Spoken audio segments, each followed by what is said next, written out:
For the EFD Group, Mr. Bloom, 2 minutes. I'm a baby boomer. I was born just after the war. We've probably had the longest period of peace and prosperity globally, I would say, from that time. I've put a little bit of modest money away so I can hand something down to my family when I pass on, largely because I've never spent more money than I've earned, and I've been prudent, and I've worked moderately hard. Now, it always seems to me as a complete surprise to politicians how countries get in debt. Let me explain, because I don't think you really understand it. It's because politicians consistently spend more money than they raise in taxation, more money than they can possibly raise in taxation, most of which, in point of fact, they actually waste.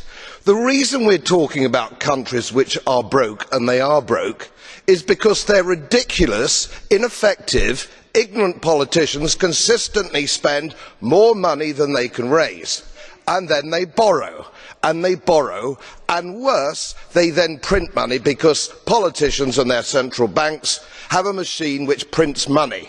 You do that as a private citizen and it's a criminal offence. You would go to prison for doing that, and politicians and their central banks do it all the time. Let me explain to you that these countries are broke, and they're broke because of their own stupid leadership and politicians, and it's immoral to ask ordinary taxpayers of any country to pick up the tab for failed politicians and failed banks. They are defaulted, they're broke. For God's sake, let's all of us admit it.